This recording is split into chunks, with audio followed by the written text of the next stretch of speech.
시간이 어느 정도 돼서 시작을 해보겠습니다. 녹화되고 있죠? 네. 오늘 저랑 가민 언니가 소개드릴 논문은 Generative Image Dynamics라는 페이퍼인데요. 올해 CVPR에서 베스트 페이퍼 어워드로 선정된 논문입니다. 이 논문은 이미지에서 다이나믹스를 생성하는 그런 태스크를 진행하였는데요. 그 차차 설명해 드리도록 하겠습니다. 먼저 이 이미지들을 보시면 이 이미지들을 보시고 이 이미지로 비디오를 생성한 모습을 상상하실 수 있을까요? 예,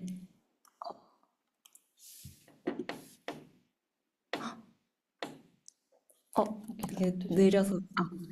네, 아마 이런 식으로 비디오가 만들어지는 걸 상상하셨을 텐데요. 이 논문에서는 방금 보셨던 것처럼 이런 인풋 이미지를 가지고 이렇게 아웃풋 비디오를 생성하는 태스크를 진행했습니다.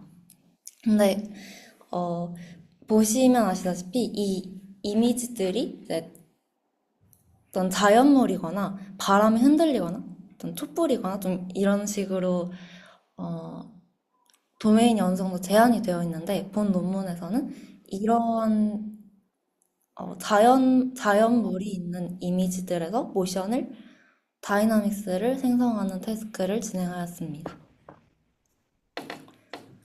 음, 근데 이 논문에서 이제 이렇게 태스크를 제안해서 진행한 이유가 인풋 이미지만 가지고 다이나믹스를 생성해내는 게 사람은 어느 정도 쉽게 상상할 수 있지만 그게 모델로 구현하기에는 굉장히 쉽지 않은 태스크인데요. 근데 그 태스크가 어려운 이유는 다이나믹스를 정확하게 자연스럽게 구현하기 위해서는 그 다이나믹스를 만드는 데 필요한 물리량이 굉장히 많고 그 사이에 계산도 복잡하기 때문입니다. 하지만 이런 자연물들에 대해서는 이 다이나믹스가 대부분 오실레이션으로 표현이 되어 있고 이 오실레이션을 가져다가 디퓨전 모델로 생성해내는 방법을 제안하고 있습니다. 그래서 메서드에 대해서 간단하게 오버뷰를 해드리자면 앞서 보셨던 것과 같이 인풋은 i0 이미지로 주어지고 이 아웃풋은 어, 프레임 t 이퀄 1부터 t 이퀄 라지 t까지 이 그 다음 프레임들의 다음 프레임을 비디오로 이제 아웃풋을 생성을 하게 됩니다. 그리고 이 메서드에서는 크게 두 가지 모듈로 이루어져 있는데요. 먼저 첫 번째는 그 각각 픽셀의 움직임을 만들어내는 모션 프레딕션 모듈과 그리고 이 프레딕션 된 모션을 가지고 비디오를 직접 만들어내는 렌더링 모듈 두 가지로 이루어져 있습니다. 첫 번째 모듈인 이 모션 프레딕션 모듈에서는 스펙트럴 볼륨이라는 형태로 모션을 프레딕션을 하게 되는데요. 이 스펙트럴 볼륨이라는 것은 음, 어떤 비디오의 모션 트라젝토리 혹은 모션 텍스처라고 말을 하는데 이 모션 텍스처 F를 푸리에 트랜스폼을 통해서 그 프리퀀시 도메인으로 옮겨 놓은 것을 스펙트럴 볼륨이라고 합니다. 그래서 이 스펙트럴 볼륨을 프레딕션을 하고 그 이후에 이 스펙트럴 볼륨을 인버스 푸리에 트랜스폼을 통해서 다시 모션 트라젝토리로 만들어낼 수가 있습니다. 그리고 계속 모션 텍스처, 모션 트라젝토리를 만들어내기 때문에 먼저 모션에 대해서 리프레젠테이션이 계속 나오게 되는데요. 먼저 앞서 말씀드렸던 것처럼 모션 텍스처 F는 각각 이미지 픽셀에 대해서 이 픽셀이 다음 혹은 다당 퓨처 타임 t에 대해서 얼만큼 이동을 했는가를 나타냅니다. 그래서 이 두 번째 보시면 FTP가 나타내는 양은 그 인풋 이미지 I0의 어떤 P가 그 특정 타임 t에서 얼만큼 이동했는가를 나타내는 양이고 그 양이 주어져 있을 때 이제 아래 보시는 식처럼 타임 t에서의 이미지 월핑을 구할 수가 있습니다. 그래서 이 이미지 월핑이 어, 만들고자 하는 비디오의 모든 타임 프레임에 대해서 구할 수 있다면 이제 그 비디오를 제너레이션 한 것과 같다고 볼 수 있는데요. 그래서 나이브하게 생각하면 이제 이 메소드가 구해야 하는 것은 그 모든 타임 t에서 이미지 월핑이기 때문에 어, 그 앞 프레임의 모든 타임 t에서의 모션 텍스처라고 할 수가 있습니다. 그래서 바로 이 모션 텍스처를 프레딕션 하는 메소드를 만들 수도 있지만 이제 그렇게 했을 때 문제는 비디오 제너레이션 할 비디오가 길어질수록 이 라지 t가 커지게 되는데 그러면 프레딕션 해야 할 값이 그 시간에 따라서 계속 늘어나게 되고 계산량도 그만큼 커지는 문제가 발생을 하게 됩니다. 그래서 제가 앞서 잠깐 말씀드렸는데 그 자연의 모션은 대부분 오실레이션으로 이루어져 있다는 증명이 있기 때문에 여기에서는 이제 그 점을 활용을 해서 모션 텍스처를 바로 프레디션을 하는 게 아니라 그 모션 텍스처의 프리에 트랜스폼된 버전인 스펙트럴 볼륨을 프레디션 하게 됩니다. 그래서 아래 아, 보시면 이제 아래 그림이 마이크 꺼주실 수 있을까요? 네. 그 아래 왼쪽 그림이 스펙트럴 볼륨을 구하는 과정인데요. 인풋 비디오를 가지고 이제 그 각각 픽셀마다 모션 트라젝토리를 구하는 과정이 두 번째, 세 번째입니다. 그래서 이 두 번째, 세 번째에 해당하는 내용이 이제 FT인 것이고 이 FT를 가져다가 프레 트랜스폼을 하면은 스펙트럴 볼륨이 구해지게 됩니다. 그래서 어, 스펙트럴 볼륨 같은 경우에는 이 인풋 비디오의 픽셀마다 먼저 그 로컬 X축 방향, Y축 방향의 움직임이 있고 이거를 프리 트랜스폼 한 것이기 때문에 X축 방향, Y축 방향, 그리고 페이스와 앰플리튜드 해서 네 가지의 값을, 네 개의 스칼라 값을 갖고 있게 됩니다. 그리고 오른쪽 아래 보시는 그림은 이제 이 저자들이 메서드 그 프리 트랜스폼된 스펙트럴 볼륨을 프레딕션 하기 때문에 그 프리퀀시 밴드의 개수를 정해줘야 했는데요. 근데 그 전에 이제 학습할 비디오를 가져다가 그 비디오에 이제 똑같이 스펙트럼 볼륨을 구해가지고 이제 그 스펙트럴 볼륨을 GT로 쓰게 되는데 그 스펙트럴 볼륨의 어떤 통계량을 분석을 한 건데 보시다시피 로우 프리퀀시가 굉장히 많고 네, 롤 프리퀀시가 굉장히 많은 것을 보실 수 있습니다. 그래서 이 빨간 점들을 그 프리퀀시 밴드로 지정해서 빨간 점이 총 16개인데 이 16개의 프리퀀시 밴드에서 스펙트럴 볼륨을 예측하도록 했다고 합니다. 네. 그래서 모션 프레딕션 모듈은 이제 보시다시피 이런 식으로 구성이 되어 있는데 이게 레이턴트 디퓨전 모델을 통해서 모션 스펙트럴 볼륨을 프레딕션 하게 됩니다. 먼저 이 노이즈 레이턴트가 들어가고 어, 이제 디노이징 기존의 레이턴트 디퓨전 모델과 같이 인코더 디코더 구조, 그다음에 유넷 등은 다 동일하게 사용이 됩니다. 그래서 네, 기존의 레이턴트 디퓨전 모델에서는 노이즈 레이턴트로부터 이미지의 레이턴트를 생성해내도록 되었다면 여기에서는 노이즈 레이턴트로부터 이 스펙트럴 볼륨의 레이턴트를 만들어내게 됩니다. 그리고 이제 그 레이턴트를 디코더를 통해서 스펙트럴 볼륨으로 바꾸게 되고요. 그래서 이제 뭐 기존의 이미지 생성한 것과 똑같이 이런 식으로 로스를 사용했다고 합니다. 그래서 이 모델 아키텍처 자체는 이제 특별할 것은 없는데 기존의 이미지에 대해서 학습을 하던 모델을 가져와서 이 프리퀀시 도메인에서 학습을 하게 한 것이 좀 다른 점이라고 보실 수 있습니다. 그리고 여기서 이제 학습을 위해서 사용한 디테일이 두 가지가 있는데요. 첫 번째는 프리퀀시 어댑티브 노멀라이제이션입니다. 디퓨전 모델의 학습을 위해서는 그 아웃풋이 -1에서 1 사이로 노멀라이제이션이 되어 있어야 되는데 이제 여기서 아웃풋이 이미지가 아니라 스펙트럴 볼륨이기 때문에 이 앰플리튜드 값 같은 경우에도 똑같이 노멀라이제이션이 필요합니다. 근데 이 앰플리튜드가 가질 수 있는 가장 큰 값이 그 이미지의 한쪽 끝에서 끝으로 움직이는 거다 보니까 그 이미지 사이즈, 이미지 레졸루션으로 노멀라이제이션을 해주는 것이 가장 나이브한 방법인데요. 이제 그렇게 했을 경우에는 이게 이미지 레졸루션은 굉장히 큰 값이고 그래서 되게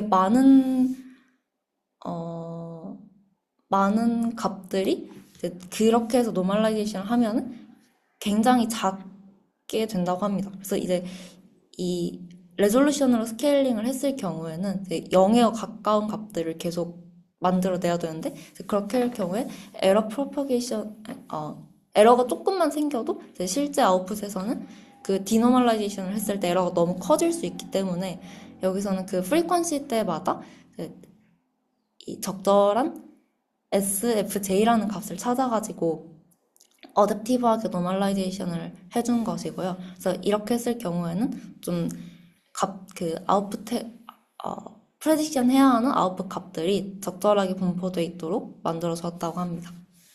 그리고 또 다른 디테일 하나는 frequency coordinated denoising인데요. 이 앞선 아키텍처 그림에서 보시면 이제 아웃풋으로 예측해야 하는 스펙트럴 볼륨이 이제 프리퀀시 때가 다양하게 이 K개만큼, 앞서 K가 16이라고 말씀드렸는데 K개만큼의 프리퀀시의 스펙트럴 볼륨을 예측해야 합니다. 근데 이 모두를 동시에 하게 되면 그 채널 보통 레이턴트 디퓨전 모델에서 레이턴트 채널을 처음에 뭐 4 정도로 시작하는 걸로 알고 있는데 이 채널 아웃풋 채널이 굉장히 뭔가 K가 16이라고 하면 64 이렇게 굉장히 많아지게 돼서 이 채널 수가 커지면 커질수록 좀 너무 스무스된 결과가 나오는 경향이 있다고 합니다. 그리고 또 다르게 이제 이 전체 프리퀀시를 한 번에 예측하지 않고 각 프리퀀시마다 따로따로 인베딩을 줘서 예측을 하게 되면 이제 프리퀀시들 사이에 어떤 코오디네이션을 학습할 수가 없기 때문에 이제 그거를 좀 해결하고자 한 내용인데요. 이 저자들은 중간에 절충안을 찾아가지고 처음에는 이 파란 레이어들이 없이 그냥 인코더, 디코더, 유니코더 똑같이 가져와서 이 프리퀀시 인베딩을 추가해서 처음에 하나씩 프리퀀시를 한 번에 하나의 프리퀀시의 스펙트럴 볼륨만 예측을 하도록 하겠다고 합니다. 그리고 그 후에 이제 파인튠을 하는 과정에서 앞서 학습된 부분은 다 프리즈를 해두고 이 파란색의 프리퀀시 어텐션만 사이사이에 추가를 해줘서 그 프리퀀시들 사이에 서로 코오디네이션이 가능하도록 학습 과정을 진행했다고 합니다. 여기서 B는 뭐예요? 네, 그냥 배치 사이즈입니다. 그래서 이제 아, 처음에는 이 K도 배치 사이즈가 커지는 것처럼 들어갔다가 이 어텐션을 하는 과정에서만 따로 리쉐입해서 어텐션을 진행하게 됩니다. 네. 그래서 여기까지가 이제 모션 프레딕션 모듈이고요. 이제 이렇게 해서 만들어낸 스펙트럴 볼륨을 가지고 이제 비디오를 최종적으로 만들어내야 하는데 이 비디오를 만들 때 앞서서 말씀드렸던 것처럼 이런 식으로 이식을 정확히 가져다가 이미지 월핑을 하는 게 이제 가장 나이브한 방법이고요. 근데 이렇게 이미지 월핑을 했을 경우에는 왼쪽에 보시는 것처럼 비는 여기 보시면 까만색으로 비는 공간들이 생긴다거나 뭔가 이런 식으로 이상하게 픽셀 값이 튀게 될 수가 있기 때문에 여기서는 단순하게 월핑을 사용하지 않고 이 피처 익스트랙터를 사용해서 이 피처들을 월핑해주는 식으로 진행을 했다고 합니다.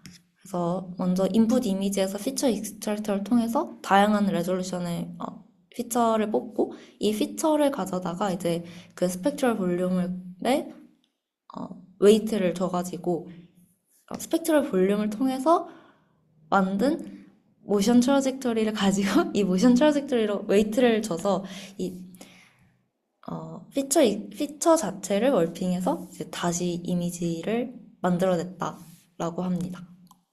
그래서 이렇게 해서 메서드가 모션 프레디션 하는 부분과 렌더링 두 가지 모듈로 이루어져 있습니다.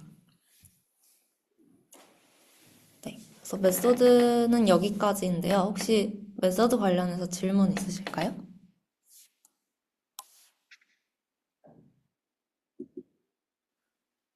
저 혹시 그 전 페이지에서 질문 하나 하고 아, 싶은데요. 네. 아, 죄송해요. 그 전 아, 페이지였던 것 네네. 같아요.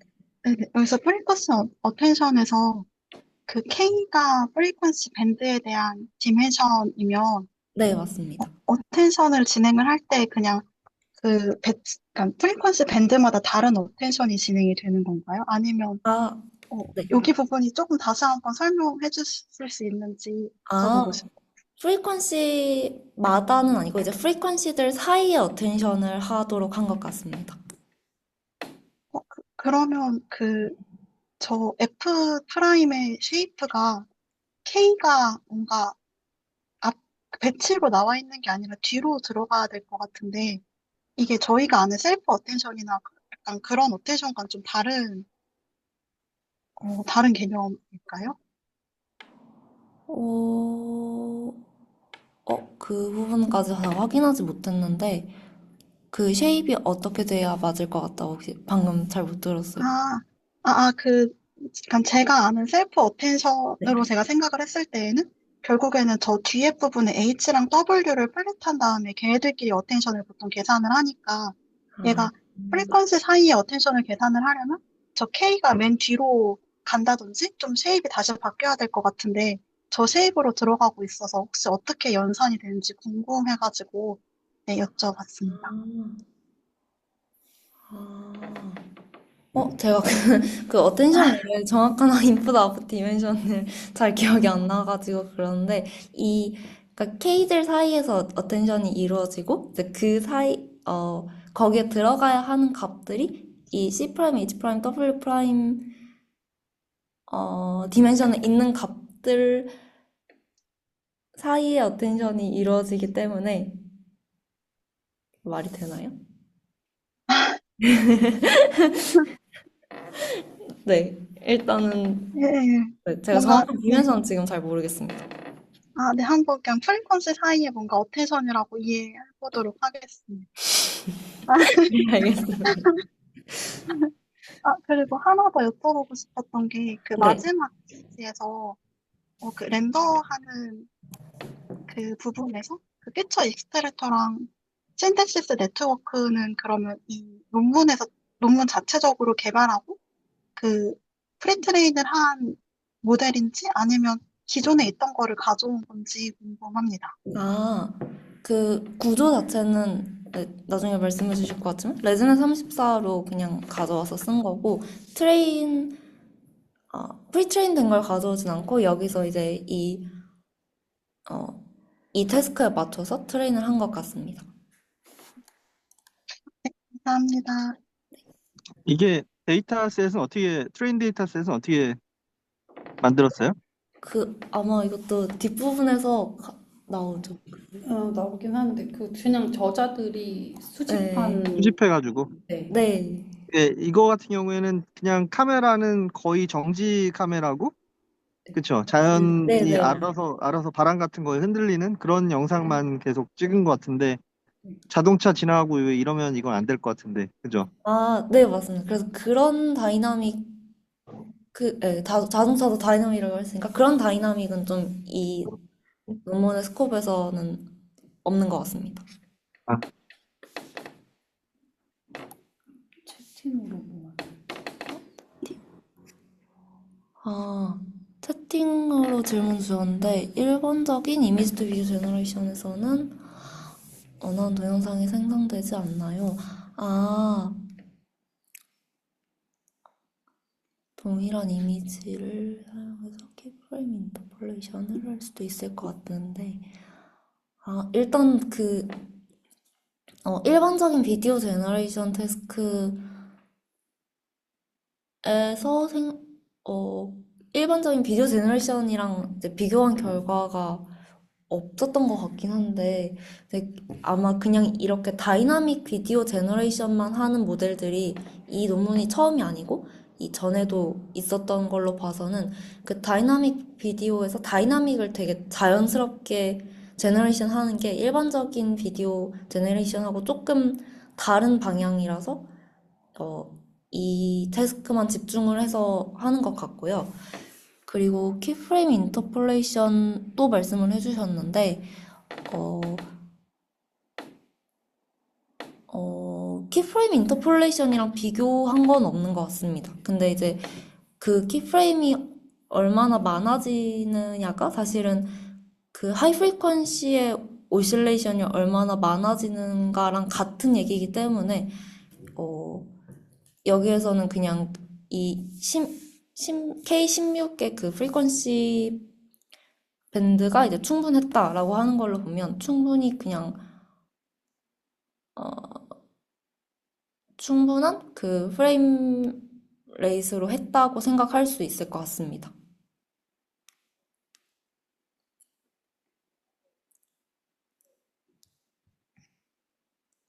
답변이 되었을까요? 네, 감사합니다. 그러면 메서드 관련해서 더 질문 없으시면 일단 실험 파트로 넘어가 보도록 하겠습니다.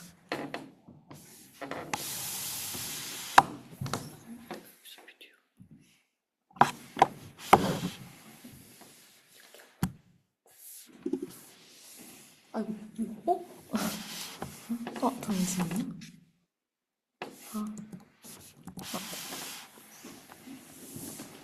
네, 이어서 본 논문에서 제안하고 있는 다이나믹스 생성하는 모델의 어플리케이션 먼저 말씀을 드리고 이어서 실험 내용을 말씀드리도록 하겠습니다. 어플리케이션 첫 번째로는 이미지 투 비디오인데요. 앞서 설명한 것처럼 주파수 도메인에서 모션의 스펙트럴 볼륨을 디퓨전 모델로 생성을 해내고 그 스펙트럴 볼륨에서 인버스 프리에 트랜스폼을 하고 거기서 모션 텍스처를 이용해서 이미지를 렌더링 해내는 그 과정 자체를 의미하고 있고요. 인풋은 이제 정지된 한 장의 영상을 가지고 애니메이션을 생성하는 것을 가능하게 하는 것에 더해서 매 프레임의 모션 텍스처들을 프레임 사이사이에서 리니어 인터폴레이션 하게 되면 그 비디오를 좀 슬로우 모션으로도 생성을 할 수가 있게 되고 그 다음에 그 스펙트럴 볼륨 자체의 매그니튜드를 뭐 작게 하거나 크게 해가지고 애니메이션들을 좀 크게 모션을 주거나 작게 모션을 주게 하는 등의 이런 조절을 할 수가 있다고 합니다. 그리고 두 번째 어플리케이션으로는 심리스 루핑이라는 건데요. 심리스 루핑이라는 것은 이제 동영상이 계속 반복 재생되게 되는데 그게 되게 매끄럽게 이어져야 하는 것입니다. 그래서 비디오의 시작과 끝 지점이 되게 이어져야 하는 그런 태스크인데, 이걸 하기 위해서 이 앞에 이 부분까지가 디퓨전에서 클래시파이어 프리 가이던스 샘플링의 그 식이고 이 뒷부분에서 그 시작 프레임과 끝 프레임이 각각의 이제 픽셀의 그 위치랑 픽셀의 그 모션의 속도가 동일하게끔 하게 샘플링 되게 하는 이런 컨스트레인트를 추가적으로 줌으로써 되게 심리스한 루핑이 가능한 비디오를 생성해낼 수 있다라는 그런 어플리케이션이 하나 있었습니다. 그리고 세 번째 어플리케이션으로는 인터랙티브한 다이나믹스를 생성할 수 있다는 건데 유저 디파인된 어떤 힘의 오브젝트들의 반응을 시뮬레이션을 통해서 이거를 가능하게 했다고 합니다. 나중에 이거 인터랙티브 다이나믹스에 대해서는 데모를 한번 보여드리도록 하겠습니다.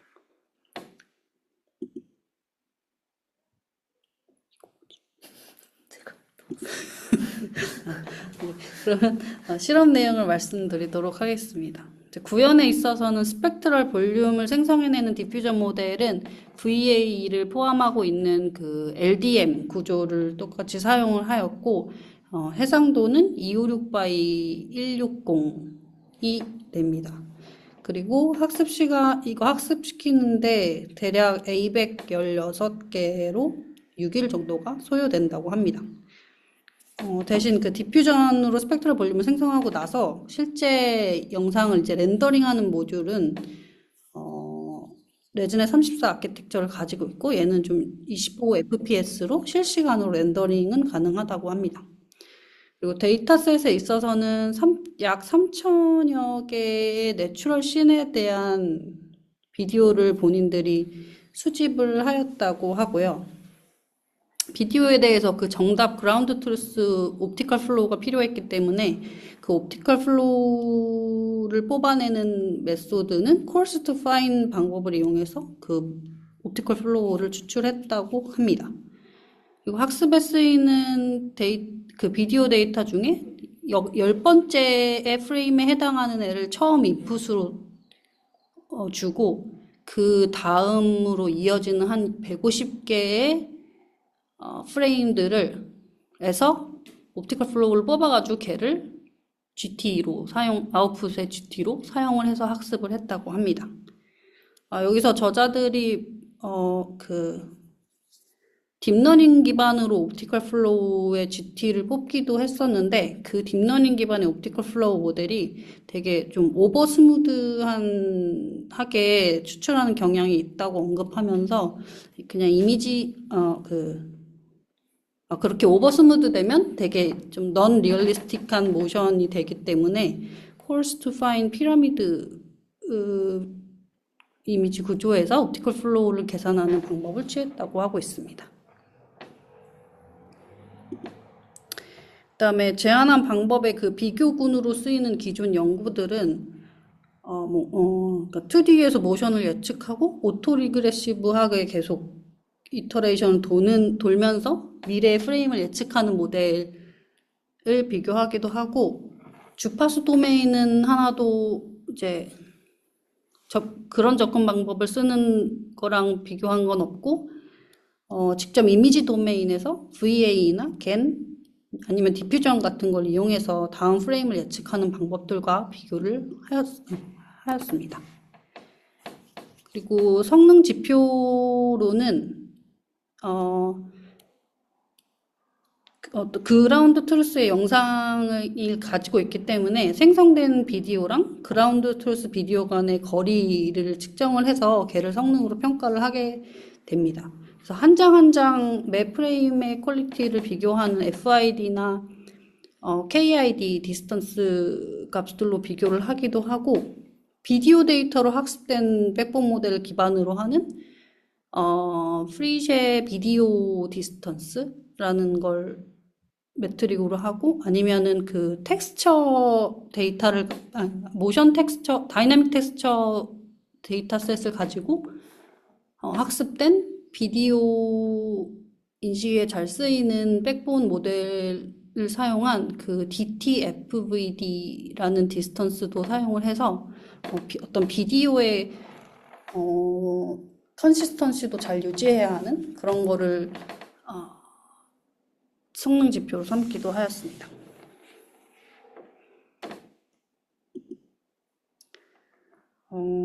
그리고 이제 정량적인 결과는 제안한 방식 이 hours가 이미지랑 비디오 합성 결과 퀄리티가 모두 다른 기존의 방식보다 되게 좋은 결과를 보여주고 있고, 특히 이 FVD나 DTFVD 같은 데서 되게 디스턴스가 작아지는 결과를 보여주고 있는데, 이것이 이제 여기서 제안한 방법으로 생성된 비디오가 더 좀 리얼리스틱하고 그 프레임이 좀 오랫동안 생성을 하면서도 컨시스턴시를 잘 유지를 하고 있다는 것을 보여준다고 합니다. 그리고 얘는 이제 디스턴스가 프레임이 좀 더 미래의 프레임을 예측하면서 다른 방법들은 점점 뭔가 그런 컨시스턴시가 깨지면서 디스턴스가 커지는 이런 경향을 보이는데 여기서 제안한 이 아워스 방법은 프레임이 뒤쪽으로 가더라도 좀 디스턴스가 유지돼서 컨시스턴시를 잘 유지하고 있다라고 보여집니다.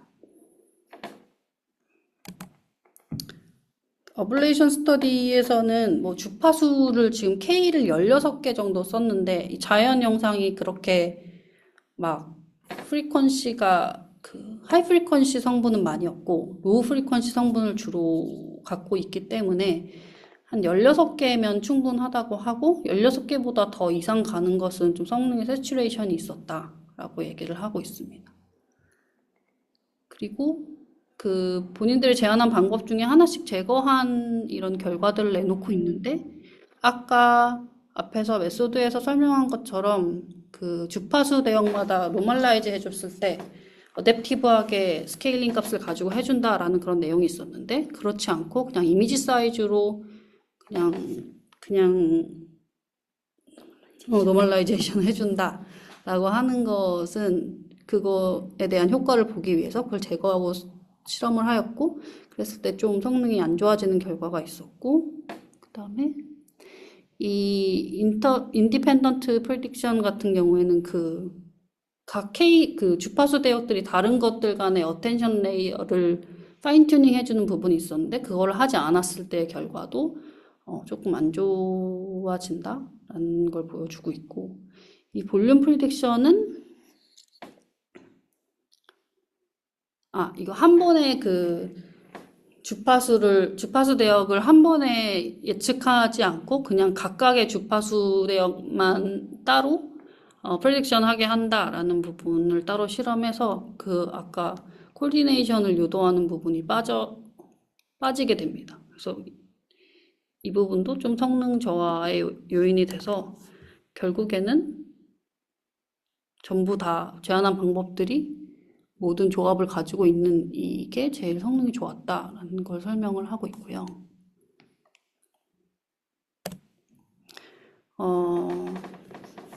퀄리테이티브 리절트를 보시면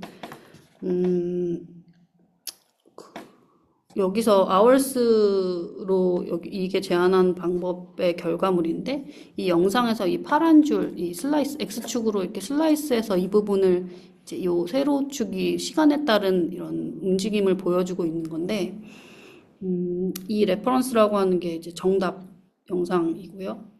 요거랑 우리 아워스랑 좀 비슷한 결과를 보인다라고 하는 거고 나머지는 뭐 스토캐스틱 I2V 이런 모델들은 처음 프레임에 좀 가까운 프레임은 어느 정도 잘 하는 것 같다가 뒤로 갈수록 좀 많이 깨지는 이런 결과들을 보이고 있고 컨시스턴시 유지하지 못하는 걸 보이고 있고 또 어떤 거는 잘 유지는 하지만 전혀 또 모션이 없이 그냥 아무런 모션 없이 그냥 거의 정지된 영상처럼 보인다라는 단점이 있다고 합니다. 그 다음에 이게 그 최근에 비디오 디퓨전 모델과 비교를 한 건데 얘네들이랑 유저 스터디를 했을 때 뭐 어떤 비디오가 더 리얼리스틱하냐라고 물었을 때 한 80% 이상의 사람들이 여기서 제안한 방법의 영상이 리얼리스틱하다라고 대답했다고 하고 얘네들은 뭔가 그러니까 프레임이 더 오래될수록 컬러 드리프트나 디스토션 같은 게 많이 나타났다고 이야기를 하고 있습니다. 그 다음에 여기서 말하는 이 한계점, 여기서 제안하는 방법의 한계점 같은 경우에는 이렇게 그 얇은 오브젝트에 대해서 흔들렸을 때 얘가 되게 이거를 모션을 예측하기 힘든 경우가 있고 이 복잡한 어떤 오브젝트가 흔들리는 경우에 약간 아티팩트가 나타나면서 이 부분도 다 이렇게 뭉개져 있는 그런 영상을 생성한다고 합니다. 또 결론적으로 정리를 하면 이거는 인풋은 이제 단일 정지 이미지에서 내추럴한 다이나믹스를 모델링하는 새로운 방법을 제시를 했고 이 방법이 스펙트럴 볼륨을 사용해서 픽셀별의 모션 트래젝토리를 주파수 기반으로 표현했다는 게 가장 좀 컨트리뷰션인 것 같고 이거를 또 디퓨전 모델을 통해서 예측하는 것이 되게 효과적이다라는 것을 밝혀냈습니다. 그래서 이게 결국 뭐 이전 기존의 방법들보다 성능이 우수하고 심리스한 루핑 비디오나 인터랙티브 비디오 다이나믹스를 생성하는 데 다양한 응용이 될 수가 있다라고 얘기를 하고 있습니다. 그 생성된 비디오가 몇 프레임까지 만드는 거예요? 이게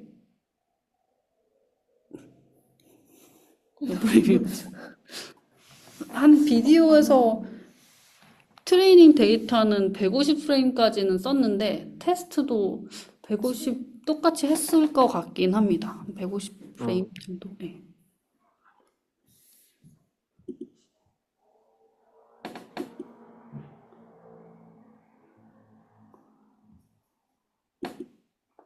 여기서 이 마우스 드래그를 가지고 이런 인터랙티브한 다이나믹스도 생성을 할 수가 있고 여기서 리미테이션으로 말한 것처럼 약간 이렇게 좀 가느다란 이런 오브젝트에 대해서는 이렇게 좀 약간 아티팩트가 생기는 부분도 좀 볼 수가 있고 예.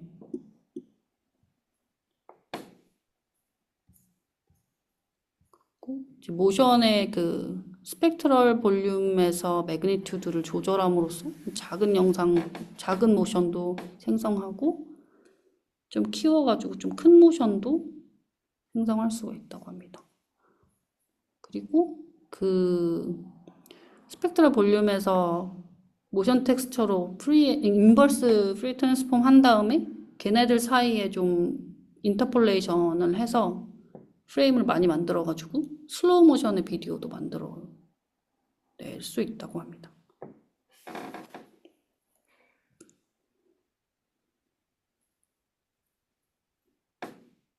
아까 질문에서 나왔지만 약간 진짜 뭐 자동차가 빠르게 간다거나 사람이 뭐 빠르게 움직이는 것 같은 경우에는 모델링이 좀 힘든 것 같긴 하지만 이렇게 좀 자연적인 바람에 흔들리는 것 자체는 잘 되는 것으로 보입니다.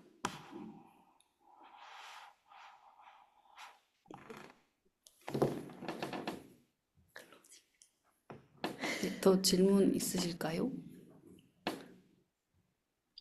저 혹시 질문이 하나 있는데, 네.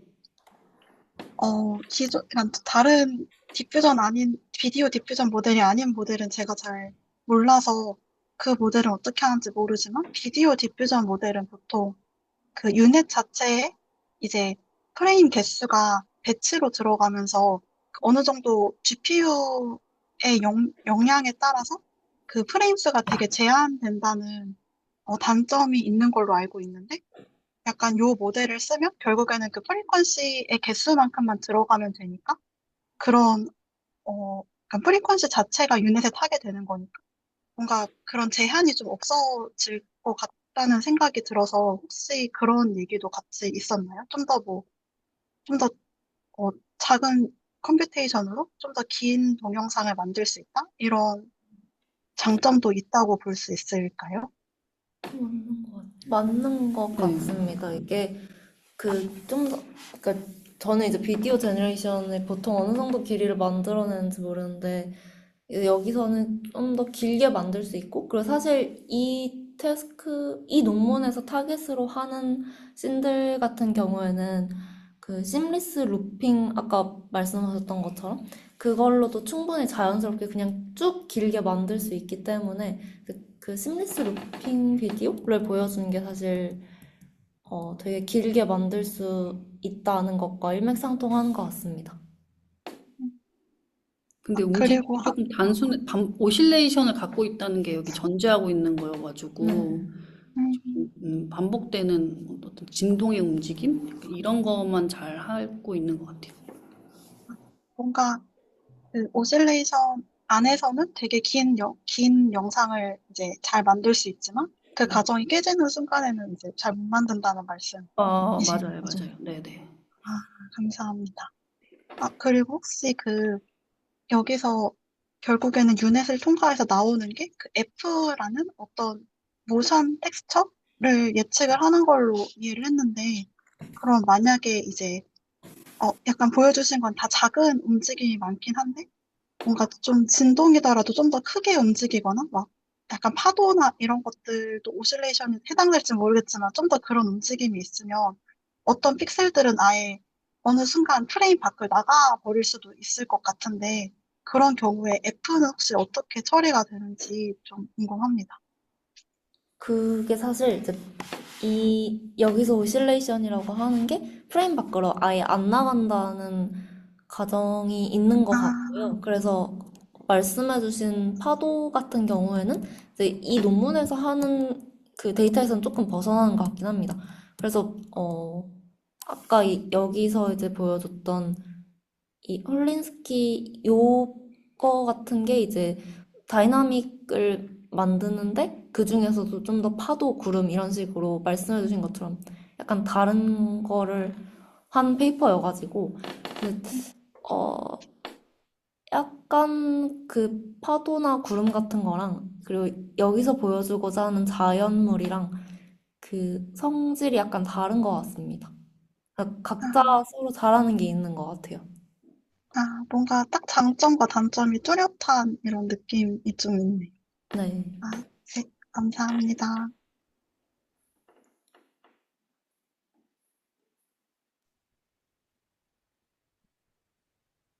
더 질문 이게 베스트 페이퍼 받은 게 좀 약간 이상하긴 하네. 아,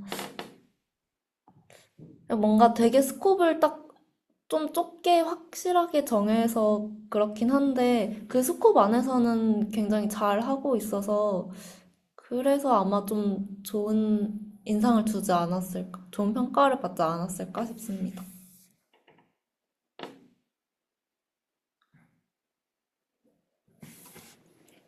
혹시 더 질문 있으실까요?